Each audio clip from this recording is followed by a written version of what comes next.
కల వస్తే 6 నెలల్లో చనిపోతారట. అలాంటి కల ఏంటో తెలుసా? మనం నిద్రపోతున్నప్పుడు ఎన్నో రకాల కలలు వస్తూ ఉంటాయి. కొన్నిసార్లు పీడకలలు వస్తే మరికొన్నిసార్లు మంచి కలలు వస్తూ ఉంటాయి.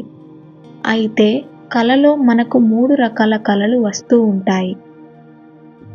జరిగిపోయినవి, జరుగుతున్నవి, జరగబోయేవి, భవిష్యత్తును సూచిస్తాయని చెబుతూ ఉంటారు. అయితే చాలా వరకు మనకు కలలో వచ్చిన వస్తువులు గానీ, మనకు వచ్చిన కలను గానీ మర్చిపోతూ ఉంటాము. కేవలం కొన్ని రకాల కలలు మాత్రమే మనం గుర్తుపెట్టుకుంటూ ఉంటాము. అయితే మనకు మరణం వచ్చే ముందు కలలో పలు సంకేతాలు, సూచనలు కనిపిస్తాయట. ఈ సంకేతాలు కనిపిస్తే మరణం తథ్యం అని శివపురాణం చెబుతోంది. శివపురాణం ప్రకారం పార్వతీదేవి ఒకసారి తన భర్త పరమేశ్వరుడిని ఇలా అడుగుతుంది. స్వామి, మరణానికి సంకేతం ఏంటి? మరణం రాబోతుందని ఎలా తెలుస్తుందని ప్రశ్నించగా, అప్పుడు పరమశివుడు మాట్లాడుతూ, ఒక వ్యక్తి శరీరం లేత పసుపు లేదా తెలుపు, కొద్దిగా ఎరుపు రంగులో మారినప్పుడు ఆ వ్యక్తి మరో 6 నెలల్లో చనిపోవచ్చని అర్థం. నీరు, నూనె, అద్దంలో ఒక వ్యక్తి తన ప్రతిబింబాన్ని చూడలేనప్పుడు ఆ వ్యక్తి 6 నెలల్లో చనిపోతాడు. ఈ సమయం కన్నా 1 నెల ఎక్కువ జీవిస్తే తమ నీడను తాము చూసుకోలేరు.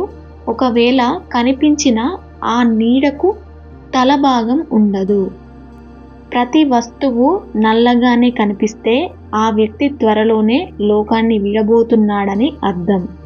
అలాగే వారం రోజుల పాటు ఎడమ చేయి మెలితిరిగిపోతున్నట్లు అనిపిస్తున్నా కూడా త్వరలో మరణం తథ్యం అని అర్థం. అదేవిధంగా నోరు, నాలుక, చెవులు, కళ్ళు, ముక్కు రాయిలా గట్టిగా మారిపోయినట్లు అనిపిస్తే ఆ వ్యక్తి మరో 6 నెలల్లో ప్రాణం కోల్పోతాడు. చంద్రుడు, సూర్యుడు, అగ్ని కాంతిని చూడలేనప్పుడు ఇక జీవించేది 6 నెలలే. నాలుక అకస్మాత్తుగా ఉబ్బి దంతాల్లో చీము వస్తే 6 నెలలకు మించి బ్రతుకరు. సూర్యుడు, చంద్రుడు, నక్షత్రాలు అన్నీ ఎరుపు రంగులోనే కనిపించినా మరణ సమీపించినట్టే అని అర్థం.